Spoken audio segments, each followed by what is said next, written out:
Thank you so much. This is a first for me. I was telling those guys, Brand Innovators had an event in Vegas in a nightclub during the day, and now this is in a barbecue place. That's amazing. So let's get started. I'll ask you guys to introduce yourself a bit more and tell us, what you do and what you're passionate about, and what do you care about AI, and then we'll jump into that. Hi, everyone. Talis, Lynn. I lead digital marketing for our digital services outside the UK. So it's our subscription service on Amazon Prime Video, Apple and Roku. It's BBC Podcast. It's BBC.com. It's audio globally. And what I'm excited about is full funnel. That's kind of lame. Let me start over. That's lame. Full funnel marketing, lame. I'm really intrigued about building fandom and then converting those fans into customers. Perfect. Brandon? Hey everybody, Brandon Larson. I am the head of brand strategy for Microsoft's commercial business. So everything from infrastructure like Azure and security to our productivity apps like Excel, Teams, and recently, a couple years back, our CEO decided to invest in a small startup called OpenAI, and it's completely overturned all of our assumptions about what we're doing and what we're building. That's a lame answer, though. Let me go with the real answer. I feel like we're in a moment in time where productivity is really getting redefined. It used to be like, how much output are you doing for each given input? And now we're thinking much more about big picture concepts like well-being and motivation and inspiration. And I think that's what really sparks my team is how do we get people to be better at work, both as individuals and in teams. Seraj? Hello. This is Seraj from Illumin. I'm the Chief Strategy Officer at this company. It's a small company that does journey advertising, but it's been in business for 14 years. My own excitement and passion about AI starts with about 3 decades ago when I started my career and my research at the Media Lab at MIT on computer vision and mobile robotics. And so some of you are wondering, it's like, what the hell did that have to do with AI and marketing and future development? Well, stay tuned. I'll talk to you more about how that all gets connected. But at the very core of everything we do is about prediction. Can systems predict whether what happens in the next moment, the next hour, the next week, the next month? And that's essentially the core of the intelligence and everything that I have dealt with. Wonderful. You guys are in for a treat. It's going to be a great conversation. I'm thinking we can first spend a few minutes defining what AI is, just because it feels to me like it's the new gold rush. But, they say there's some gold in Alaska, let's go dig. Right now, everybody's saying there's some AI in the Bay Area and let's go and dig. But I don't think people really know what it is. So we can briefly start, explaining what you think it is, and we can use this little game, an analogy game. AI is like a little icebreaker here. Go ahead. Siraj, I want to hear your analogy first before I give my barbecue analogy. Okay. All right. For me, AI is like a precocious kid who is at the adult table at the dinner time and sounds smart. If you look at it from the current technology perspective, an AI with an app which has some sort of a LLM or something built into it, it just appears smarter than your average app, right? And that's essentially how I see it. Wonderful. I mean, that's not too bad. So the way I thought about it, this is a pretty bad analogy, let me know. AI is like barbecue. We're in Texas, had to have a barbecue analogy. You know it when it's good, right? It looks awesome, tastes great. Sometimes it's bad. You just look at it, it's horrible. And the third time, it looks great when you taste it and you know something's wrong. And that's my analogy. Wonderful. Yeah, I think it's inspired by the smell here. No wonder. Go ahead. I mean, this is actually a question we had to tackle when we were launching our generative AI products, right? We had to think about what are we going to name this thing that does so many different things and can be used in so many different ways. And the name we landed on was Copilot.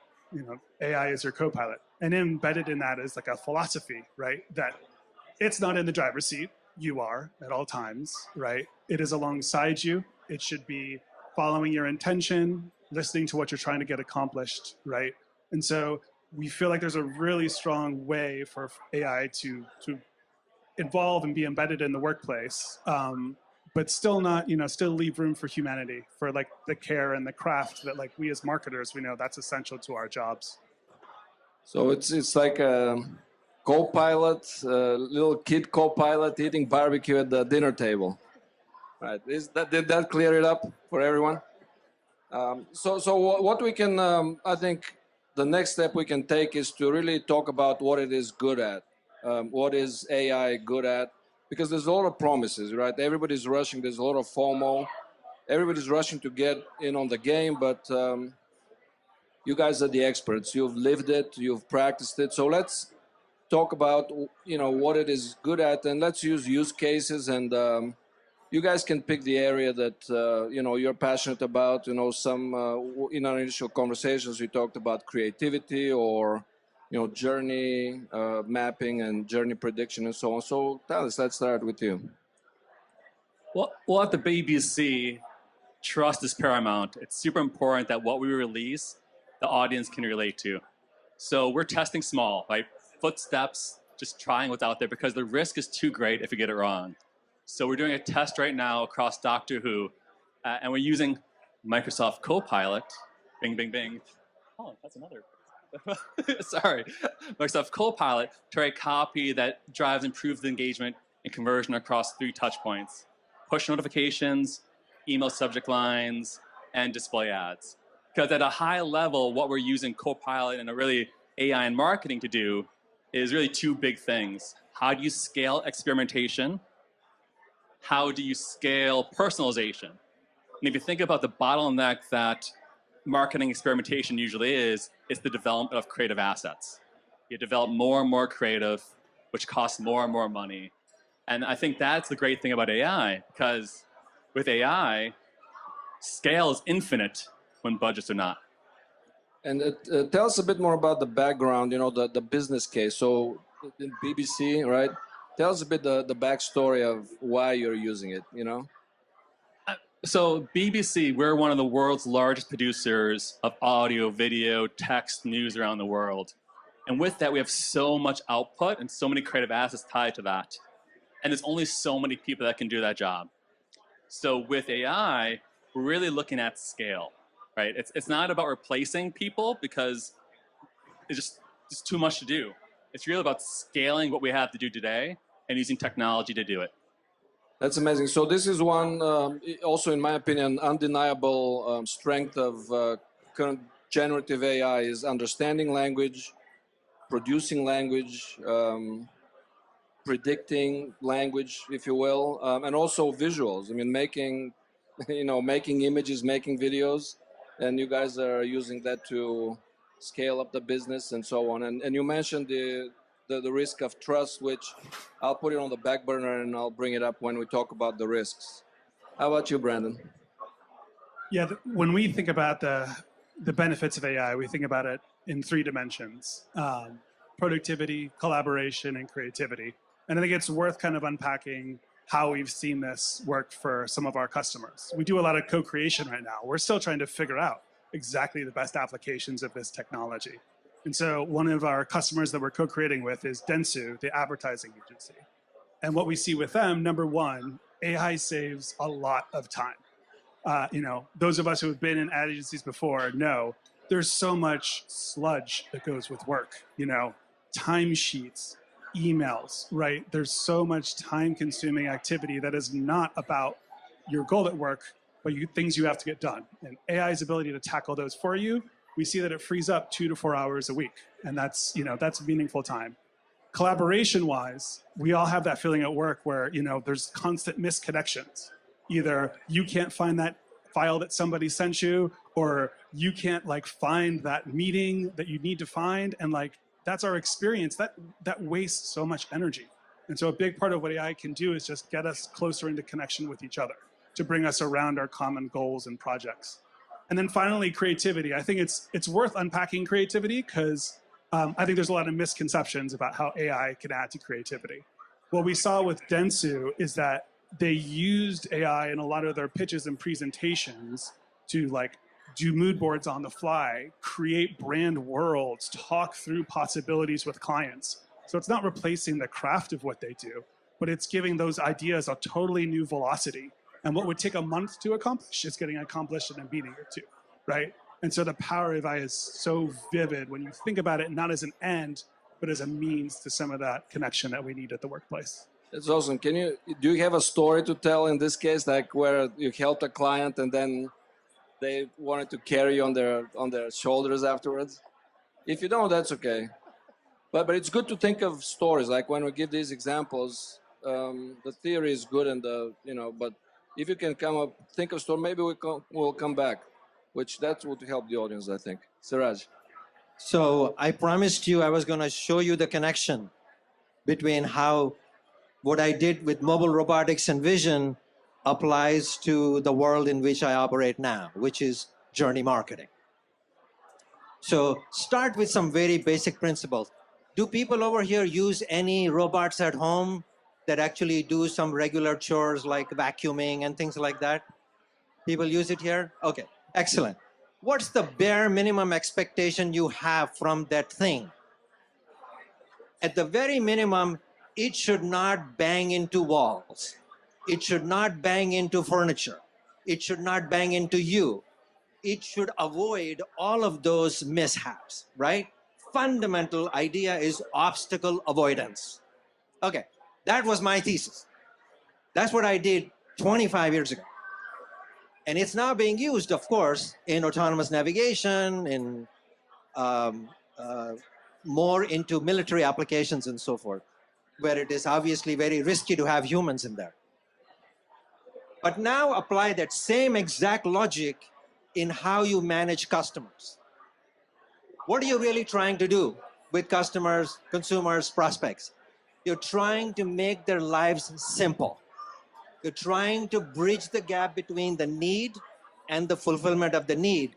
And there are tons of obstacles all over the place from that when they recognize they have something or they want something to when they get it. They get confused, they evaluate, they compare, they get stuck, what Google calls the messy middle, and it's all over the place, right? And so as a marketer, you want to be able to solve the problem. So what's the common problem here? Prediction. The robot needs to know what's in front of me to avoid it. A customer needs to know how can I navigate to get to the things I want immediately. Same idea. At the very basic is prediction. Can you predict what's going to happen next? And there is tons of money that has been spent on this whole thing. I'll give you a very simple example of where I believe that bridge has actually happened in a big way. Does anybody remember watching the Blade Runner movie, the first one? Yes. Excellent. In that movie, there is one moment there, about 3 minutes, where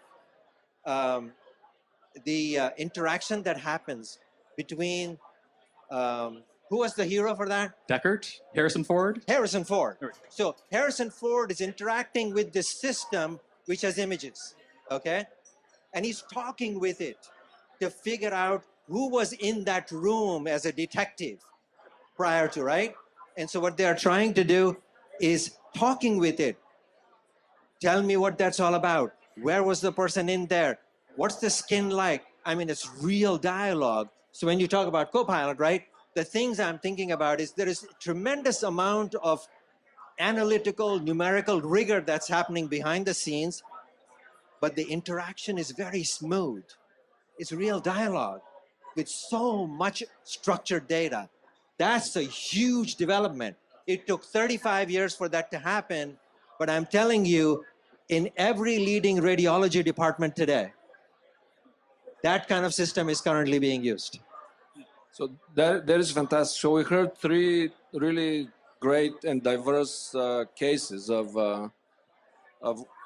AI doing great things. One is productivity. I mean, making images and creating images. And for Zappos too, I can see we have a lot of people going and shooting, shoes and clothing on location, having models involved and so on. That may be sped up. So productivity, yeah, go ahead. Yeah, I didn't talk about our use of Runway, but I was talking about how we're the biggest producer, well, some of the biggest producers of content in the world, and our best content is absolutely show-stopping. You see it, it creates an emotional reaction of the audience. We're using Runway to animate static images so our marketing assets are as impactful as the shows that we're promoting, right? So that's like really tying the two together. Imagine planet Earth static images with lightning and elephants marching across. It's just fantastic stuff. Sure, exactly, and that saves time and money, and it really can open up a lot of horizons. And then we heard about creativity and really letting and collaboration, and then prediction. Well, that's part of it. And I think the other thing is, I think we have to understand there are some things that we humans simply don't want to do. We don't want any tedious work. We are not inclined to spend a lot of time on drudgery. We want the systems to actually do it for us. And there is another area, especially the creativity area. What do we all hate? I'm in the business of doing a lot of writing and presentation and stuff like that. I hate to start with a blank slate. If I can get a system to jumpstart me with some ideas, some thoughts on a topic that I'm thinking about, it makes it easier for me to build on it and create something original, right? Again, all the places we as humans find it difficult, that's where we are looking for assistance, right? Sure, yeah, and Talis was actually helping me out because I'm sitting here thinking I don't know what time it is and I don't know how much time we have. So I'll need some help from the organizers because there's no timer here. There's no countdown clock. I'm looking there. I see only these things. But anyway, we'll still have fun. So let's think of some other stories maybe of bringing this to life. While you're thinking, I can contribute to one story from our Zappos journey. And it's using text analytics, which, if you think about text analytics, is a form of AI. I mean, it was natural language processing engines before. Now, ChatGPT is just. My understanding is that they put a ton of those together and made these mega models that really are qualitatively better. But we've been listening to customer comments for 10 years now at Zappos, and each year we get over 100,000 customer comments, and we try to understand how our customers are feeling, and that root cause analysis is in there. And we're using a text analytics partner, for example, to help us figure out when somebody says, I cannot check out, we get a comment, I'm trying to give you my money, you're not taking it, are you idiots, right? And to figure out what's happening, and then to quantify it, and then to see what the root cause is, which when you fix these silly little things like somebody put a character limit on an address field back in the day, and then we're losing millions of dollars because of that. And text analytics helps you listen to customers, and no single human can do that at all, right? So do you guys have any other stories of success and I think you give a great example because you say you've been doing that for a long time, using your customer service to fill your model. So that's your own data set. Right. And I think that's a big thing that is people should understand about is that if you're a big brand with very niche data or a very specific brand voice, if you're using publicly available AI tools, those AI tools are based on a language model that has so much general data on it. It's the generality of everything. And what happens is you're querying a database which has data that is in direct opposition of your own data, in direct opposition of the voice of your own brand. So it's spitting back to you content that might not be brand safe. It's not in your brand voice. And when people talk about hallucinations, that is the root cause. And honestly, that's why I like Microsoft Copilot so much, because it's a walled garden of data. You put your own data in there so that you then understand when I put a query into the model, it will be the voice that I expect. It's only the data that I'm querying. So then it's only has that limited knowledge base. So hallucinations are limited. That's great, and we had a great pre-call, and you guys talked quite a bit about. Any other thoughts on that?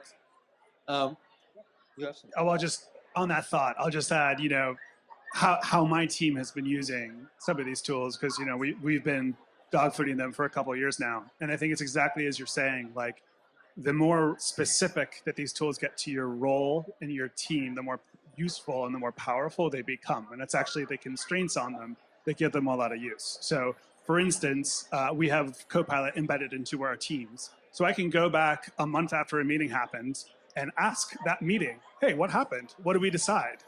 Who said what? Where did we agree? Where did we disagree? Right? And so it's acting as my memory to help me remember, like, where did this chain of thought leave off?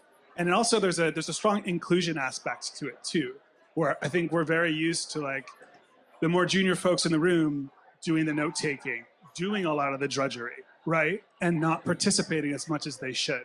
And I think that's the power of this technology. It levels a lot of the hierarchy in organizations that we've kind of accepted for a long time, and that prevents us from, like, tapping the potential of every person. Can you guys hear in the back? Can you hear? Oh, but you're in the front. No. That's okay. And he has a beer. Thank you. Yeah, so we are actually talking about both benefits and limitations, right? Right. We'll go into the limitations. Is it time, you think, to go into the limitations? I don't know. It's up to you. Oh, we're all co-creating here. Okay, so We're here it is. Okay, so let's create one thing. That's a wish list. It's been on my wish list for a long time. So many times, and this is something that bothers me and frustrates me every single time I go into a client meeting when we report on great results. You know how it is. You're an agency, you're presenting, you want to make the client happy, so you give them all great results, positive news. Why not, right? Smart clients will come back and tell you, why did it do so well? And generally, there aren't that many explanations available. It's hard to get to the bottom of it, right? My hope is that AI will someday break through that black box of the rationale that you need. That it did something, can it explain why it did it? If we can get closer to that, that would be an amazing development, right? Because it takes meta-knowledge, it takes reasoning, it's got a lot of things built into that, right? And I think to the extent that it can create that transparency, our trust in these systems will increase exponentially.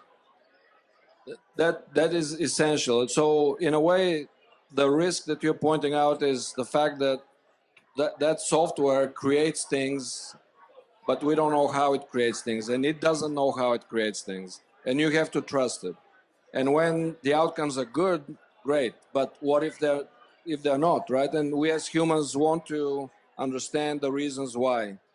So that's one of the risks. To me, it's very important to talk about the risks, because it feels like right now everybody has this FOMO, and executives and everybody's rushing to invest because they see the risk of not investing, the risk of being left behind. But I don't think a lot of people are thinking of the risks of actually doing it. But you have a lot of those godfathers and godmothers, quote unquote, of AI that are warning people, and the consortium of really, high up folks that signed petitions saying slow the horses. So what are some of the other risks that you guys see? Talis, I'll turn it to you. So you mentioned an interesting thing about risk, and there's things around risk of getting things wrong, right? With anything with AI, it's creating some amazing things. And back to my barbecue analogy, it looks great, but sometimes you look closer and it's wrong. So actually, BBC has publicly stated 3 principles of how we use AI responsibly. And I have it written down here. We will act in the best interest of the public. The BBC is a public institution, so if it furthers our mission and increases value to consumers, that's a positive thing for everybody. 2, we will prioritize talent and creativity. We haven't talked about job loss yet, but the core of one of our principles is the human talent and human creativity that we believe technology cannot replace. And 3, we'll be open and transparent. As I mentioned earlier, there's too much risk if something goes wrong. There's so much content out there that you don't know what's real and what's not. So when the BBC creates things related to AI, there are clear labels related to that saying this may have been created by AI, but humans have looked at it. Right? That is on the Doctor Who examples today on BBC.com. And I think that's a way that we're signposting that you can trust the content that BBC is producing. That's a fantastic example, and great principles too. I mean, I will be taking notes if I were you right now. Brandon, we talked about artificial intelligence, but also who codes artificial empathy, and you brought up the concept of empathy, but who is responsible for coding artificial empathy? Well, I think, when we think about the risks of AI, I think it's important to start off with AI is not a new thing, right? Like we are all living in an AI world right now. Like if you scroll your phone and an algorithm is serving you something, that's AI, right? So I think we're living through the risks of AI right now. And what those risks look like, they look like distraction, right? Like they look like randomization. And I think the great thing about this new era of generative AI is that it makes things visible to us. Like we understand what's happening, we see it. And that's a principle that we have at Microsoft, is that users should see what's happening on their behalf. They should understand how AI is supporting them. And I think that's such a crucial thing to get right. And I really, really think as these things become more visible, to your point, as we start interacting with them more, not just as individuals, but as groups of people, as organizations, they do develop some empathy. They develop some understanding of your intentions, your goals, your ambitions. And I think that's what's really exciting for us, is a world where it's really personalized to you and adapts to you, right? And so the AI conforms to what you want to do instead of where we are today, where we're conforming to it. Makes perfect sense. Seraj? Yeah. There are a few other things that we have to accept with AI, and that is it's a reflection of us. Many things that we see that show up in these ChatGPT or other types of platforms that are using models that have gorged in just about every possible textual knowledge that's out there, it's a reflection of the way the society is today. If you see bias, that's like looking at the mirror yourself. No model in this world is going to fix that. It is who we are. So that's a risk. That's a true risk that we discover ourselves. That's one thing. The second risk is the risk of deployment. There's plenty of great technology out there. The question is, where do you start? How do you put it into practice? How do you show demonstrable results? How do you drive the economics against it? If you don't think that's a risk, look at the history. Look at the history of machine learning and its applications over the past 5 or 7 years. Only 1 in 5 has anything positive to show. Why? What happened here? There is plenty of evidence that shows it's because of the organization, the way it was structured, the ownership of it. All of that gets in the way of beautiful technology that has amazing capabilities, but it simply does not gain traction in your company. That's what you are most concerned about, aren't you? And if you want to bring that in, somebody's going to have to take the ownership, move people, work through the economics, and prove to everybody, hey, this is real, it works. That's only how you gain excitement around it. And the reason I'm telling you, I have personal experience of worried about getting into the third winter of AI. I've been through 2 winters where amazing hype was created, tons of investments were made, and not enough returns to show. I'm afraid that we might get into the third wave of that if we don't carefully deploy and show the results. I love it how passionate you are about this. This is awesome. It's you wake us all up. Where you get it because of experience, you get beat up really badly, That's right? perfect, and that's exactly I think what the audience wants to hear. Let's go back briefly to this concept of trust. You guys brought it up early on, and Seraj, your point about the state of the world right now. And I mean, I've been doing research for Zappos for 10 years and studying consumer trust in the context of retail. And we use a very specific question or statement. Let's say retailers always have my best interest as a customer in mind. And taking that question and using the net promoter calculation, it's in the gutter. It's minus 60 out of plus 100 to minus 100, minus 60, right? And then we have AI now coming in. And then what is the chance of it degrading trust versus increasing trust? And I just, I'll open it up to you guys, but just want to add one more thing. There's a HBR article about, asking the Dalai Lama his opinion. And out of all places, the Dalai Lama says, we're all driven by self-interest. But he says we need wise self-interest that takes into account the other party's interest as well. And so whoever codes the AI for corporations now, are they coding it to maximize profit, or are they coding it to balance this transaction? So what are your thoughts? And how can that be moderated? And We have to follow the Dalai Lama. you need to follow the Dalai Lama, yes. Okay. Well, I latched onto the word wise, right? Wise, because ultimately, a lot of us are marketers in this room, and marketers are the users of AI functionality, AI tools. And I think our jobs in the future, because we are the wise ones, are safe and secure. Sorry. Okay. And I think that's really important because we as marketers, our jobs only become more valuable over time because with AI, we can scale what we are doing. But it's really important that we can trust the AI when we scale. A good example, and Seraj, you kind of briefly mentioned this, people use AI for shortcuts.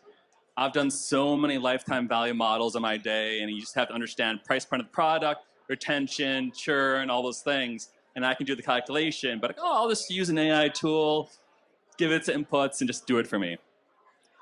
I gave it the inputs. It literally showed me all the math. I looked at the number. It looked close. If I wasn't paying attention, done. It showed me this method, safe. But it was grossly wrong, right? It did something wrong, and that's because I've done enough lifetime value modeling that I recognized that it was doing something wrong. And it had so much, if you just looked at the numbers, you could have faith in it. But I think that's where you as a marketer have to be wise, and you as subject matter experts have to apply what you're doing to the AI tools that you're utilizing. Great watch out. And do we have to wrap up on no questions? Huh?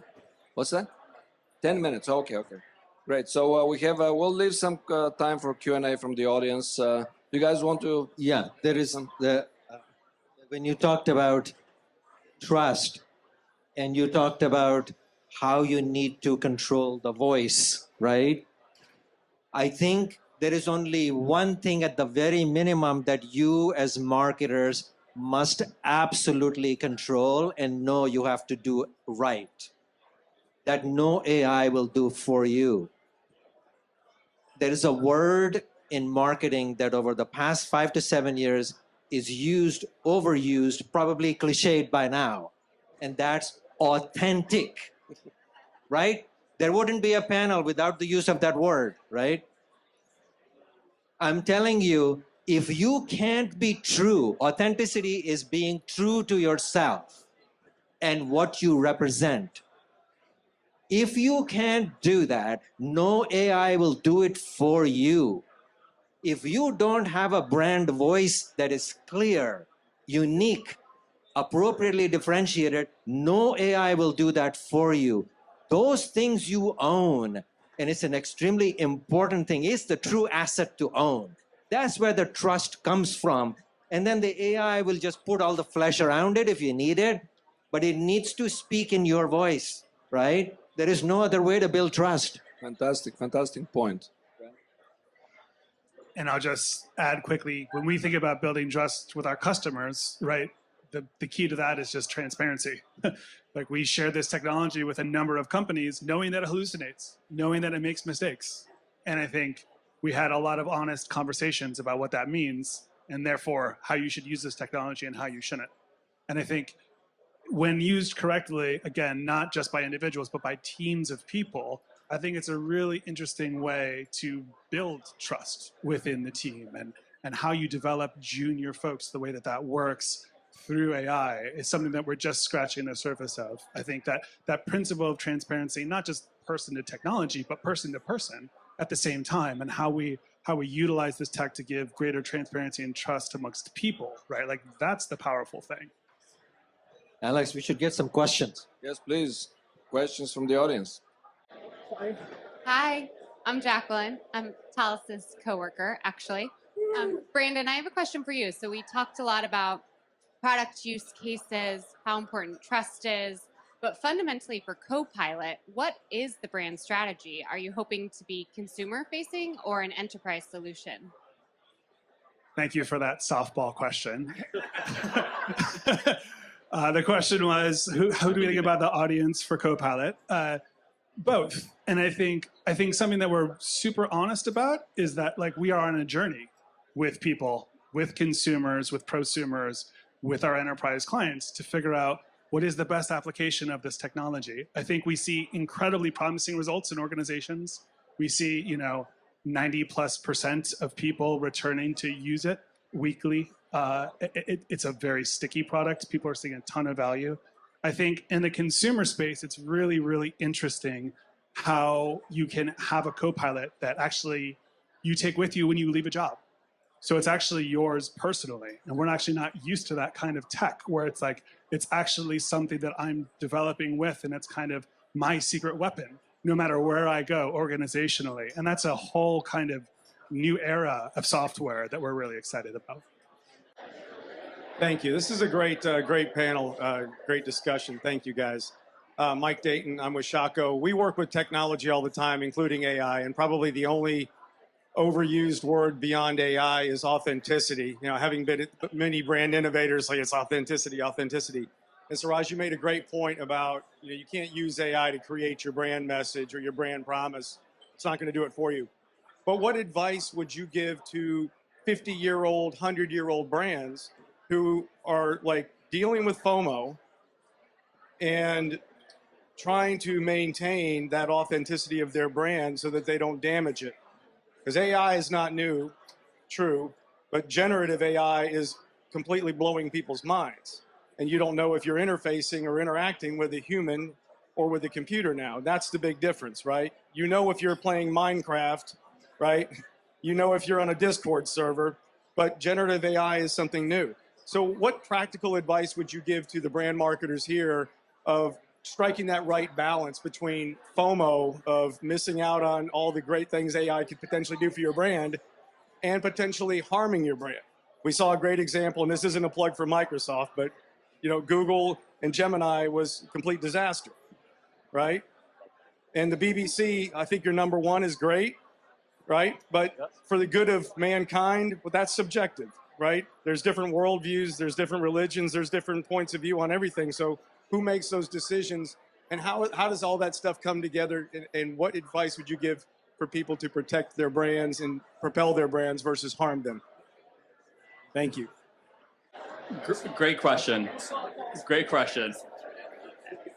And you went to fake news, you went you went all over the place. So the way I think about it, I was curious about all the vendors that I was using, how many of those have an AI point of view. So I actually looked at our MarTech stack, and literally every single website of everybody in our MarTech stack had AI mentioned.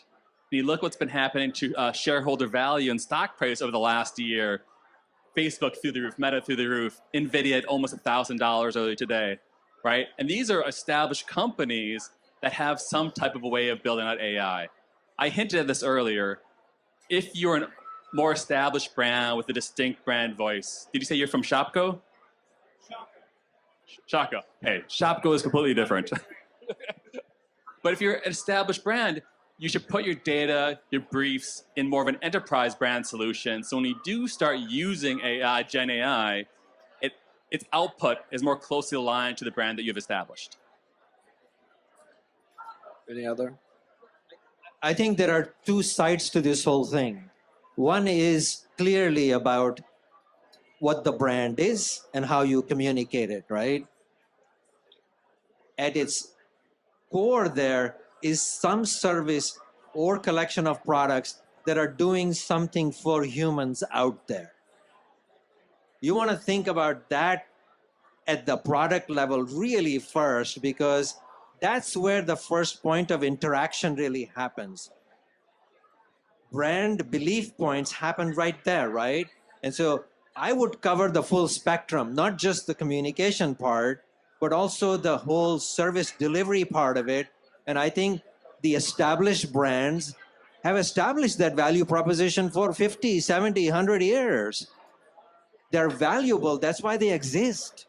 And so in what they do for the consumers, they should build some value there. And there is a ton of opportunity there, frankly. I mean, there's tons of case studies over the past 5 or 7 years. What UPS is doing on the delivery side, or a bunch of other things that I have seen personally. I am more on the advertising side, and the economics are very, very clear. For multi-touch connections on journeys, the economics are flat out in front of your eyes. You're not doing that, there's something wrong with you in terms of why are you not really working on that right now, because the models are clear, the benchmarks are there. Well put. And I'll just add quickly to say something controversial, like not every brand needs AI, right? Like I think for every trend, there's a counter trend. We're seeing rise of analog brands that like their value proposition is that everything is done by human beings, right? Like, and that's a perfectly viable way to build a brand. And I think like we're going to see this interesting interplay between how companies use technology. I think the most important thing is to do things intentionally. That doesn't, if you choose to build an analog brand, put that at the core of what you're building. I think that's a fantastic point, and I just want to build on it a little bit. Hospitality, for example. Hospitality is built on the humans, and one time we stayed at a hotel that they said it was a very convoluted, unpleasant check-in experience, but they said we're a tech company. Said, oh, great, thank you. You should use AI. But I think there's one. Did you have a question? Great. I'm curious with Copilot.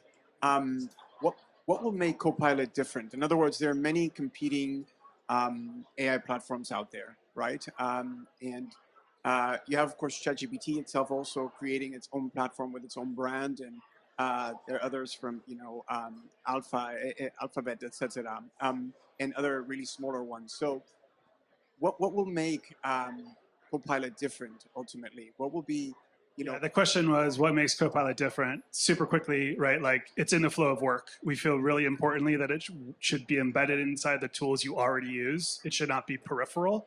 I think that's a big problem with adoption, is like you're never going to stop and turn to a tool separate from what you're doing. So we believe very strongly it needs to be woven into what you're doing. I also think, again, we're thinking not just about individuals, we're thinking about teams, and we're thinking about organizations. And the AI being attached to those three things is going to do very different things. And building for the whole culture and ecosystem of the company is really, really important, because I think one of our fundamental beliefs is like greatness happens between people. It doesn't happen within a person. So you have to design for those connections, and you have to really design for better interactions through AI. Wonderful. So you had the last word. I think we need to wrap up. But thank you so much to the wonderful panelists and to the audience.